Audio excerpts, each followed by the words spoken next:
Assalamualaikum warahmatullahi wabarakatuh. Perkenalkan, nama saya Nadia Zahra dari kelas 101 absen 24 akan mempresentasikan mengenai virus HIV. Virus HIV adalah Human Immunodeficiency Virus. Nah, virus ini dapat membawa penyakit serius bagi penderitanya. Virus HIV ini menyerang sistem kekebalan tubuh manusia. Virus HIV lebih tepatnya menyerang sel di dalam sel darah putih seperti sel CD4 atau sel T.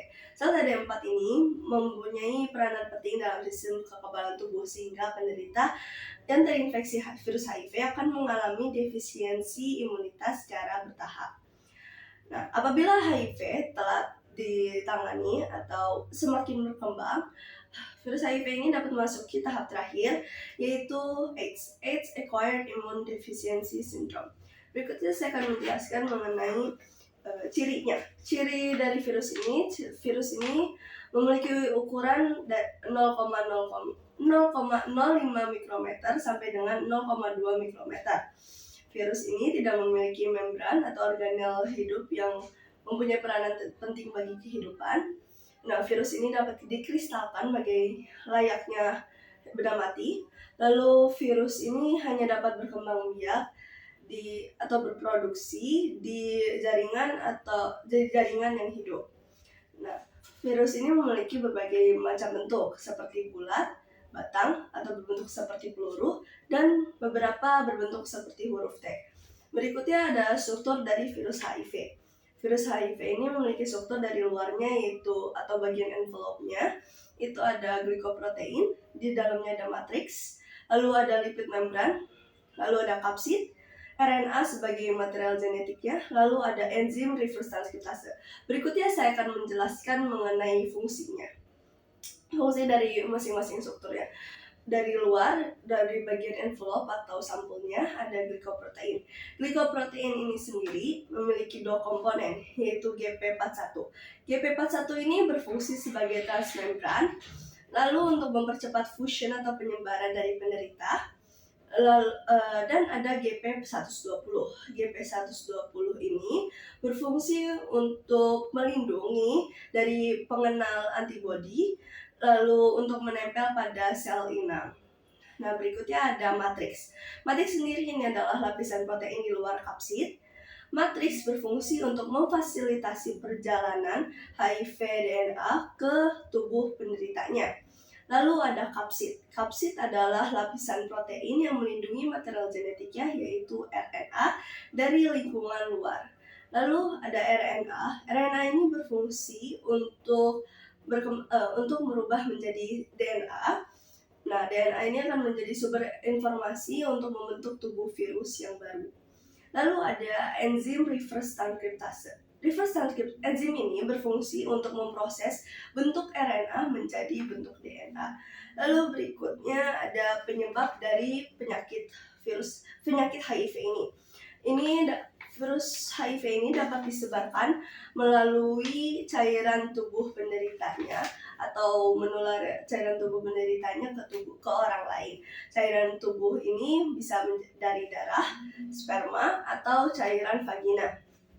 Nah, penyebarannya dapat terjadi melalui hubungan seksual. Lalu ada penggunaan jarum suntik. Penggunaan jarum suntik ini penularan ini dapat terjadi apabila menggunakan jarum suntik berbagi jarum suntik saat melakukan nabza atau pembuatan tato.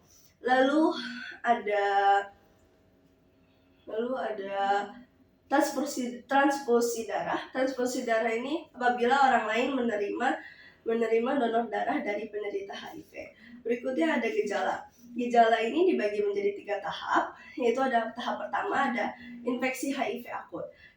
Tahap ini terjadi 2-4 minggu setelah penderitanya terinfeksi.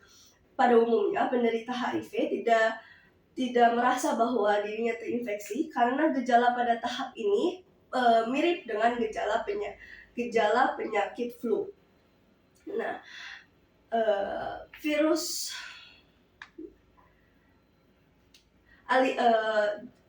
kandungan atau virus HIV ini di aliran darah penderita ini cukup tinggi. kadarnya sehingga mudah terjadinya terinfeksi atau penularan infeksi kepada orang lain. Gejalanya sebagai berikut, yaitu ada demam hingga menggigil, munculnya ruam pada kulit, nyeri pada sendi dan otot, sakit tenggorokan dan sakit kepala. Berikutnya ada tahap kedua, yaitu infeksi HIV akut, infeksi HIV kronis atau masa laten. Masa laten ini dapat berlangsung selama beberapa tahun atau beberapa dekade. Nah, gejala pada tahap ini bervariasi atau banyak jenisnya, bahkan beberapa penderita tidak mengalami gejala. Nah, beberapa gejalanya sebagai berikut, yaitu ada menurunnya berat badan, berkeringat pada malam hari, herpes zoster, pembekakan kelenjar getah bening. Lalu apabila pada tahap atau pada masa laten ini terlambat ditangani, virus HIV akan semakin berkembang sehingga memasuki tahap terakhir atau tahap AIDS. Nah, di tahap AIDS ini atau Acquired Immune Deficiency Syndrome, sistem kekebalan tubuh itu sudah rusak sehingga rawan atau mudah terjadinya infeksi penyakit lain. Gejalanya yaitu ada depresi, gangguan saraf, lalu ada gangguan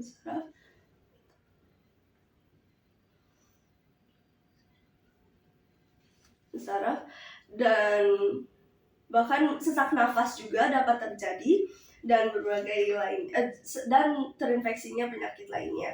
Lalu berikutnya saya akan menjelaskan mengenai patofisiologi dari virus HIV. Patofisiologinya yaitu pertama ada terinfeksinya lewat hubungan seksual dengan pasangan yang berganti-ganti, sehingga meningkatnya resiko melakukan hubungan seksual dengan orang yang terinfeksi dengan HIV. Nah, lalu menularnya itu lalu spermanya terinfeksi masuk ke dalam tubuh pasangan lewat membran mukosa vagina atau anus yang lecet atau luka. Lalu ada cara lain untuk penyebaran virus HIV ini, yaitu melewati transfusi darah atau menerima donor darah dari penderita HIV, lalu tertusuknya jarum bekas penderita HIV, lalu ada ibu hamil menderita HIV. Lalu setelah terinfeksi lewat sini, virus masuk ke dalam tubuh lewat luka berdarahnya, lalu virus masuk ke dalam berdarah dan darah dan menginvasi sel target hospes. Nah, virus HIV ini menyerang CD4, makrofag atau sel B. Nah, jenis-jenis ini nih memiliki peranan penting dalam sistem kekebalan tubuh.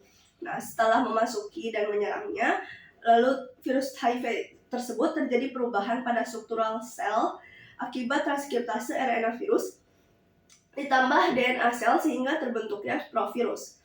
Sehingga sel penjambu atau limfosit B atau makrofag mengalami kelumpuhan sehingga menyebabkan menurunnya sistem kekebalan tubuh. Lalu terjadinya infeksi oportunistik. Infeksi oportunistik adalah infeksi yang dialami pada penderita HIV. Nah, infeksi ini menyerang sistem GIT. Nah, yang menyerang virus yang menyerangnya adalah virus HIV, kuman salmonella, candida dan lainnya. Lalu menginvasi saluran cerna. Gejalanya peningkatan peristaltik atau diare. Lalu menyerang bagian integumen juga. Virusnya herpes zoster atau herpes simplex. Lalu terjadi dermatitis seborrheica. Gejalanya ada ruam, kulit kering, mengupas eksema dan lain-lainnya. Lalu menyerang sistem reproduksi. Virusnya kandidiasis atau penyakitnya. Lalu ada menyerang sistem respirasi. Itu virusnya yaitu ada Mycobacteria TB. Lalu mengalami penyakit PCD atau pneumonia bronchitis. Gejalanya ada demam, batuk non produktif, nafas pendek. Lalu berikutnya menyerang sistem neurologi. virusnya ada Cryptococcus dan meningkatnya Cryptococcus. Gejalanya ada perubahan status mental, kejang, kunuk, kelemahan, mual, kehilangan nafsu makan, dan demam, pusing, dan lain-lainnya. Lalu berikutnya ada klasifikasi. HIV ini terbagi menjadi dua tipe virus, yaitu HIV-1 dan HIV-2. Nah, dua tipe virus ini akan terbagi lagi menjadi beberapa subtipe lainnya. Pada 90% infeksi di seluruh dunia, yang menginfeksi itu ada HIV-1 subtipe M. Lalu ada HIV-2 ini menginfeksi beberapa bagian kecil seperti Afrika Barat, seperti itu. Lalu ada pencegahannya. Karena belum ada vaksin yang dapat mencegah terinfeksi, mencegah penularan virus HIV, kita dapat mencegahnya melalui tidak melakukan hubungan seks di luar nikah atau berganti-ganti pasangan, lalu tidak menggunakan narkoba, apalagi yang menggunakan jarum suntik, dan pemberian informasi kepada masyarakat agar masyarakat lebih aware atau lebih awas terhadap penyakit HIV ini, lalu tahu mereka cara mencegahnya, dan ada pengobatannya. Pengobatannya ada beberapa jenis obat, yaitu ARV. ARV itu antiretroviral, yaitu jenis ARV ini dapat mencegah virus HIV dari